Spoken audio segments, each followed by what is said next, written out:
Hello everyone, and you're welcome on my channel Har English. Now we will discuss the MA first semester paper 4. Paper 4 is the PYQs. Okay, my dear students, let's start now. MA semester first examination 2024-2025. अब आप इसको इस तरह से समझिए कि आज हम आपके साथ अपने जिस प्रीवियस ईयर्स की क्वेश्चंस को डिस्कस करने वाले हैं वो 2024-2025 के पेपर में किस तरह से क्वेश्चंस पूछे गए थे, और पेपर का नाम है आपके रिसर्च मेथोडोलॉजी। ये इंग्लिश का पेपर 4 है उन बच्चों का जो कि Rajju Bhaiya university means professor Rajendra Singh Rajju Bhaiya university से एमए फर्स्ट सेमेस्टर के स्टूडेंट्स हैं। वो सभी यहाँ पर थोड़ा सा अटेंटिवली इस चीज़ को देखेंगे कि हमारे इस पेपर में किस तरह से क्वेश्चन का फॉर्मेट था और किस टाइप से करके क्वेश्चंस को पुटअप किया गया है, और आपको किन बातों का ध्यान रखना है जब आप इस क्वेश्चन पेपर को सॉल्व करेंगे। अटेम्प्ट करते टाइम आपको क्या देखना है, किस तरह से सॉल्व करना है, ये सारी चीज़ें आज हम इस पेपर की डिस्कस करने वाले हैं। ओके डियर स्टूडेंट्स, चलिए आगे बढ़ने से पहले आप चैनल को लाइक सब्सक्राइब शेयर ज़रूर करिए, तभी आपको हमारी आने वाली नई वीडियो की नोटिफिकेशन मिलती रहेगी। और अब सभी वीडियोस आपके लिए मोस्ट इम्पोर्टेंट होने वाली हैं, क्योंकि आप जो भी वीडियोस यहाँ पर देख रहे हैं वो आपके पेपर से और आपके एग्जामिनेशन के पर्सपेक्टिव में मोस्ट इम्पोर्टेंट वीडियोस हैं। इसलिए लगातार बने रहिए हमारे चैनल हर घर इंग्लिश पर।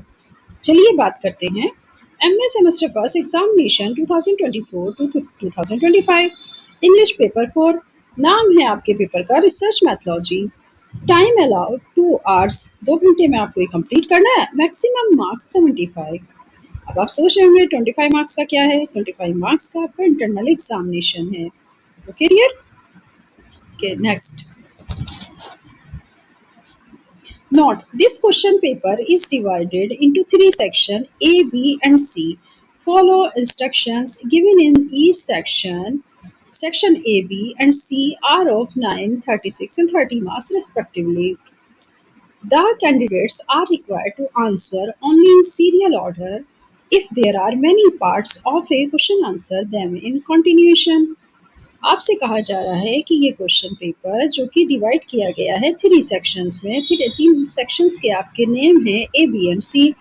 आपको A B and C section के इंस्ट्रक्शन के अकॉर्डिंग अपने क्वेश्चंस को सॉल्व करना है।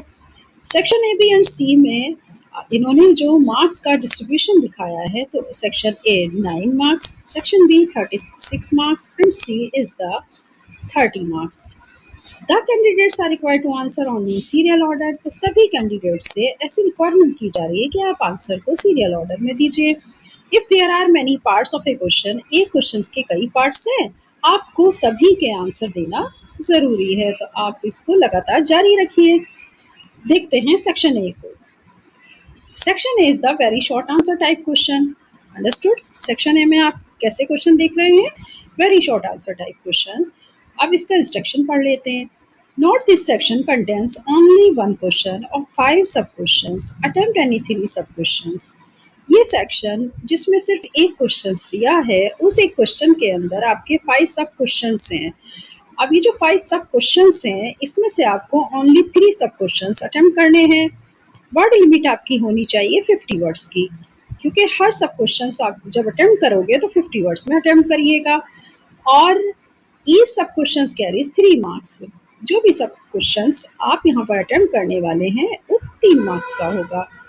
Question number 1 and sub question is A B C D E. Now A, what is the first step in defining research objectives. आपसे पूछा जा रहा है कि अगर हम अपने रिसर्च ऑब्जेक्टिव्स जो हैं हमारे, यानी जब हम रिसर्च करने जा रहे हैं, तो रिसर्च ऑब्जेक्टिव्स को डिफाइन करते हुए पहले स्टेप क्या है उसको आपको बताना है यहाँ पर। ठीक है, what is the first step in defining research objectives. Research objectives को डिफाइन करते हुए, क्योंकि ये पहला स्टेप है, तो वो क्या है इसको आपको यहाँ पर एक्सप्लेन करना है रिसर्च ऑब्जेक्टिव्स के बारे में।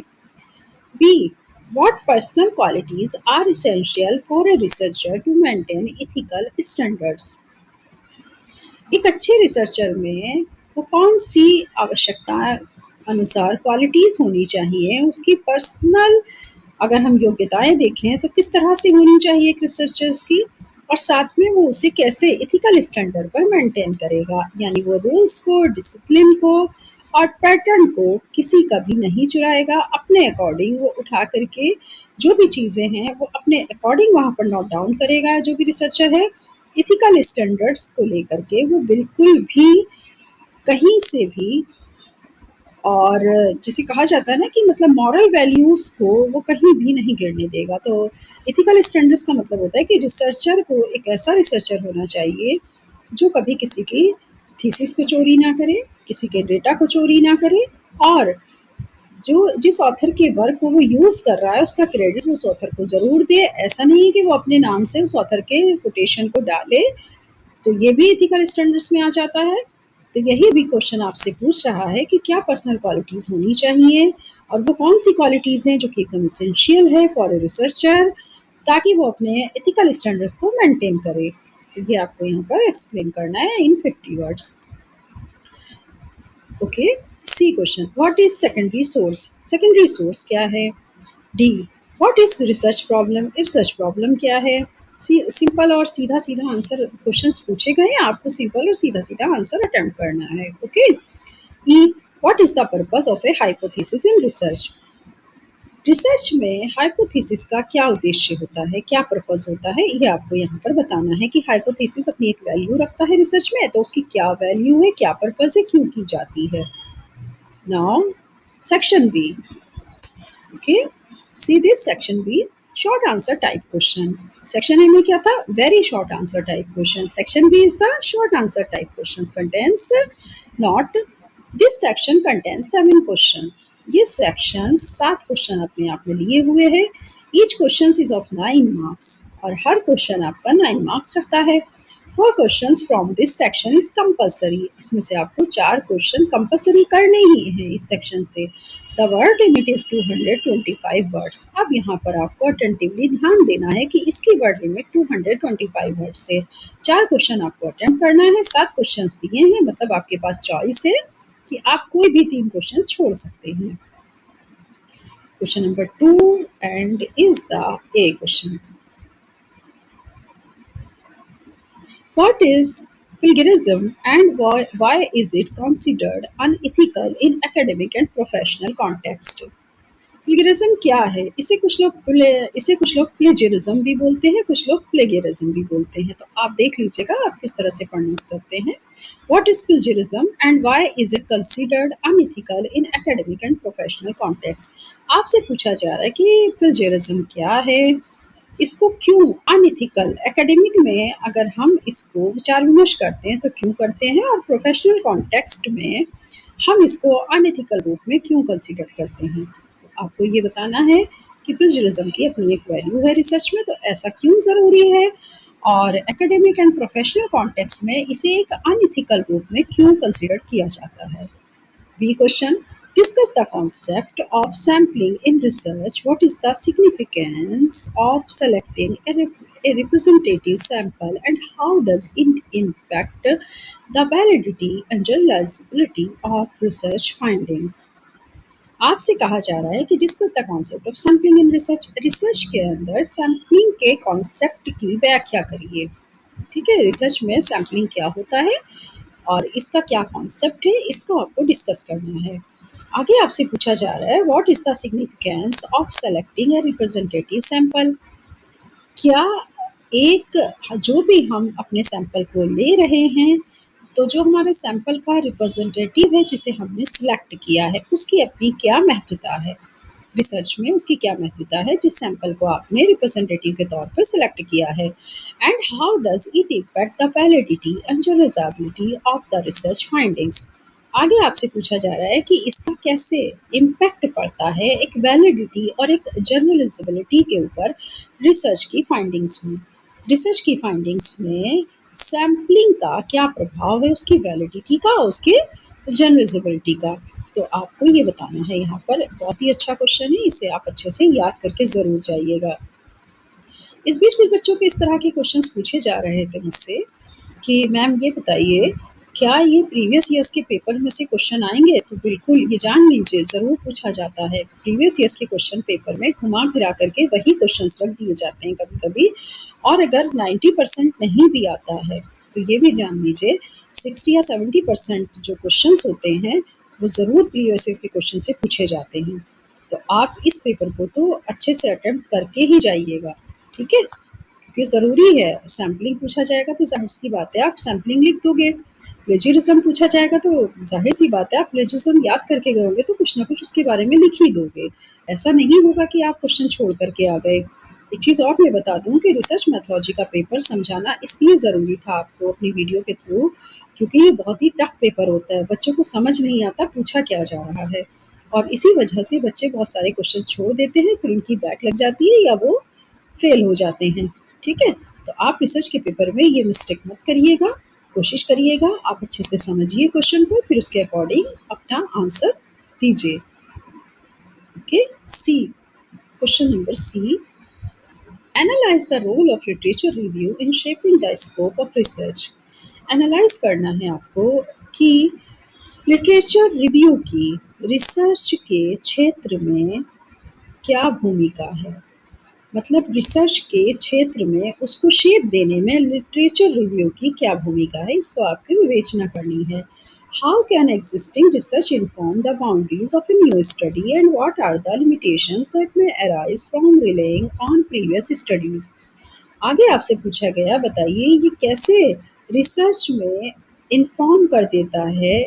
जो भी बच्चा नया रिसर्च करने के लिए गया है या रिसर्च करने वाला है तो लिटरेचर रिव्यू उसकी उस न्यू स्टडी के चारों ओर किस तरह से बाउंड्रीज के लिए उसको इन्फॉर्मेशन तय करके देता है और इसका एग्जिस्टेंस कैसे कर सकता है।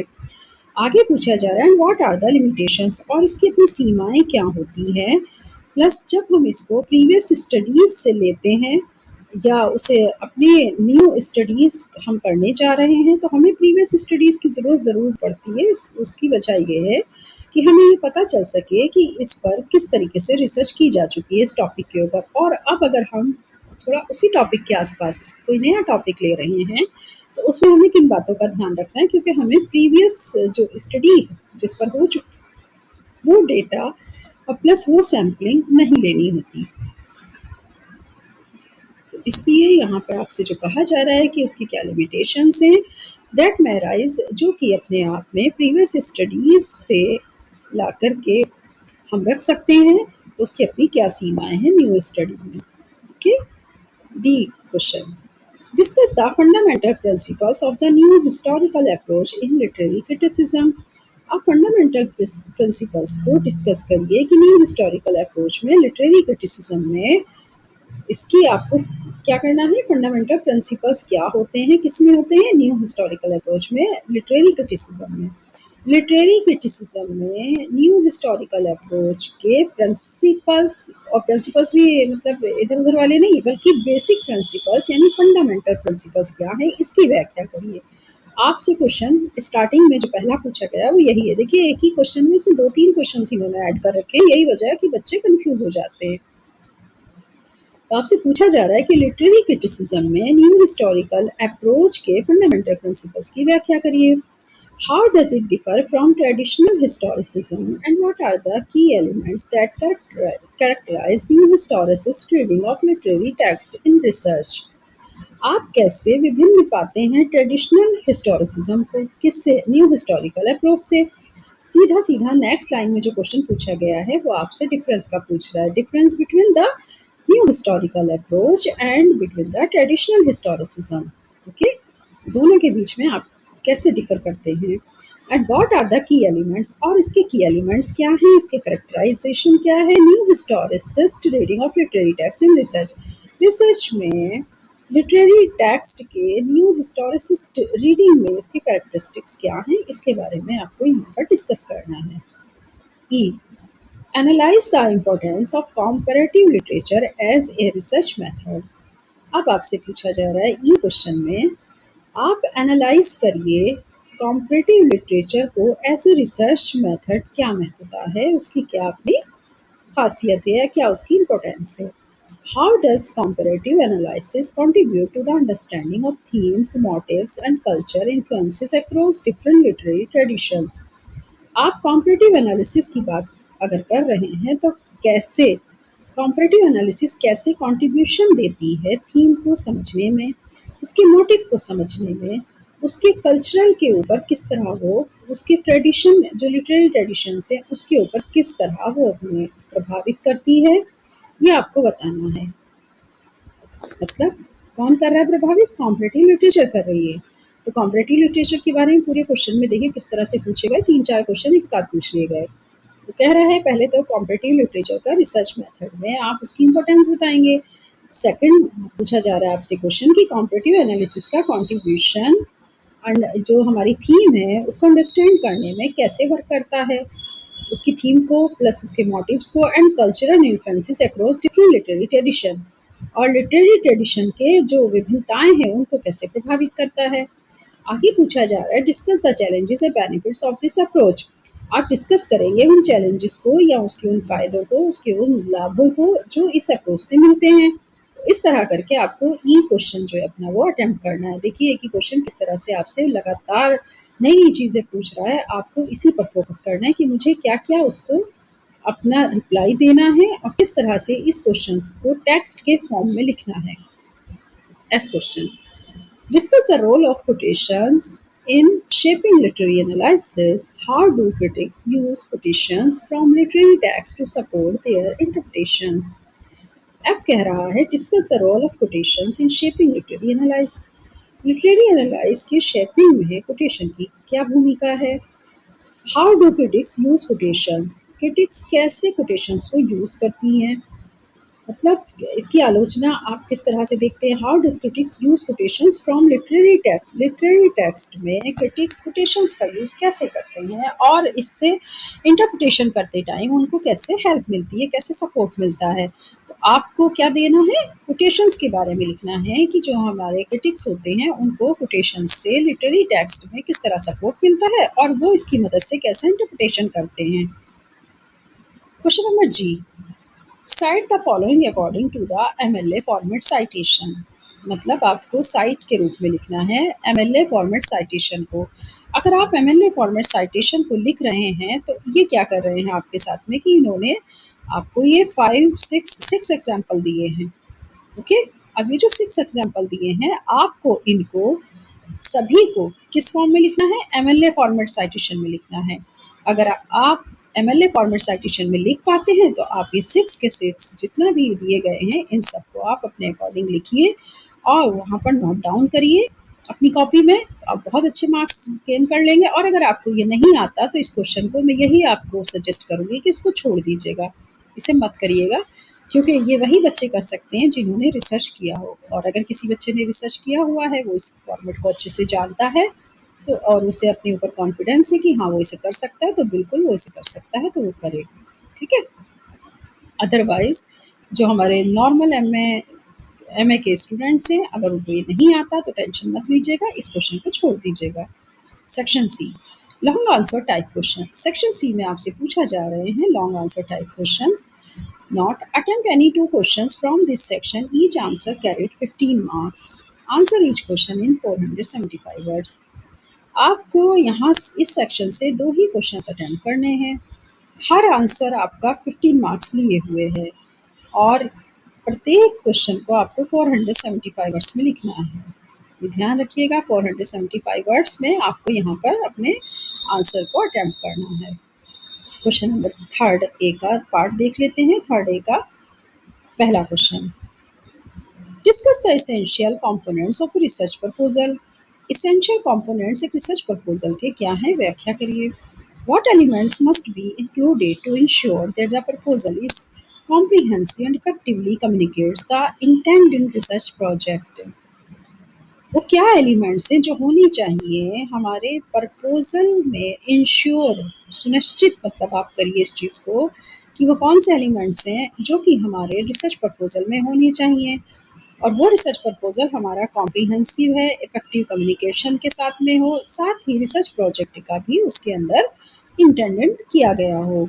तो ये सारी चीज़ों को मिला करके आपको बताना है कि वो कौन से एलिमेंट्स हैं, जिसमें कि इन एलिमेंट्स को लेकर इनके पर्सपेक्टिव में आपको लिखना है comprehensive effectively communicates and the intended research project. तो आपको यहाँ पर पूरी तरीके से रिसर्च प्रपोजल का एक लॉन्ग क्वेश्चन तैयार करके लेकर के जाना है और इसको लर्न कर लीजिएगा अच्छे से ताकि आप इसे अटेम्प्ट कर सकें एग्जाम में। Question number B, discuss the key principles of the formalistic approach to literary research। आपको की प्रिंसिपल्स बताने हैं फॉर्मलिस्टिक अप्रोच के लिटरेरी रिसर्च के अंदर। लिटरेरी रिसर्च के फॉर्मलिस्टिक अप्रोच के की प्रिंसिपल्स की व्याख्या करिए। How does this method Okay. How does this method differ from other literary theories such as historical, biographical or socio-political approaches? आप इस मेथड को कैसे दूसरे जो लिटरेरी थ्योरीज हैं उनसे अलग पाते हैं, जैसे कि historical method, biographical method and the socio political approaches. तो आप इन मेथड से अपने लिटरेरी रिसर्च में फॉर्मलिस्टिक अप्रोच को कैसे भिन्न रूप में पाते हैं, ये आपको यहाँ पर इनके बीच में क्या दिखाना है, डिफरेंस दिखाना है। आप समझ लीजिए इस टर्म्स को कि historical, biographical, socio political approaches की आपको डिफरेंस किससे दिखाना है, आपको दिखाना है फॉर्मलिस्टिक अप्रोच से। ठीक है, क्वेश्चन आपका बेस्ड है फॉर्मलिस्टिक अप्रोच के ऊपर कि प्रिंसिपल्स पहले बताने हैं, फिर इन सब थ्योरीज का डिफरेंस दिखाना है फॉर्मलिस्टिक अप्रोच से। ये बी सेक्शन, ये बी क्वेश्चन आपका अटेम्प्ट हो जाएगा अगर आप ऐसे इसे नोट डाउन करते हैं। C question. Analyze David Johnson's contribution to the field of literary research, particularly in relation to his interdisciplinary approach. David Johnson के कंट्रीब्यूशन को लिटरेरी रिसर्च के फील्ड में जो उन्होंने अपना योगदान दिया है, तो रिसर्च के पर्टिकुलरली उन्होंने इंटरडिसिप्लिनरी अप्रोच के जो रिलेशनशिप को दिखाया है उसको यहाँ पर आपको एनालाइज करना है। How does Johnson integrate concepts and methodologies from various disciplines such as history, sociology और philosophy।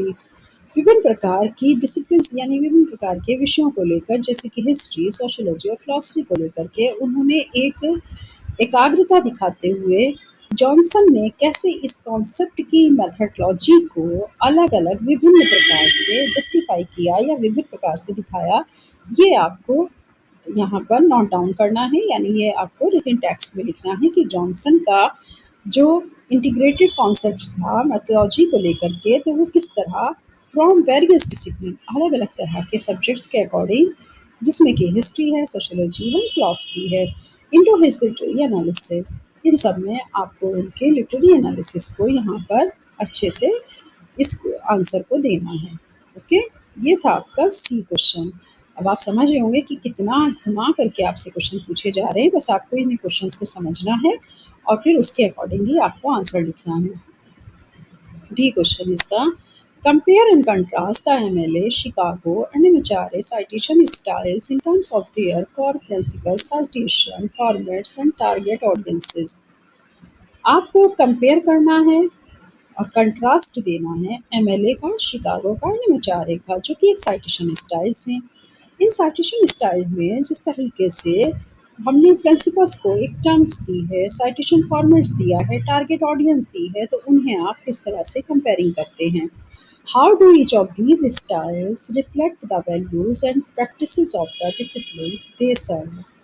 आप कैसे प्रत्येक स्टाइल को इनमें से इनकी वैल्यूज़ को, इनकी प्रैक्टिसेस को और डिसिप्लिनीज में जैसे कि वो सर्व करते हैं, तो किस तरह से आप इनको यहाँ पर देखते हैं, वो सब चीज़ों आप उनका रिफ्लेक्शन यहाँ पर नोट डाउन करेंगे। ठीक है, ये क्वेश्चन आपका थोड़ा टिपिकल है। अगर आपने कभी एमएलए, शिकागो और एमएचआरए साइटेशन स्टाइल पढ़ा होगा तो आप इस क्वेश्चन को अटेम्प्ट करिएगा, अदरवाइज इसको टच मत करिएगा। अगर आप इसके बारे में कुछ भी नहीं जानते तो फिर आप इसको टच मत करिएगा।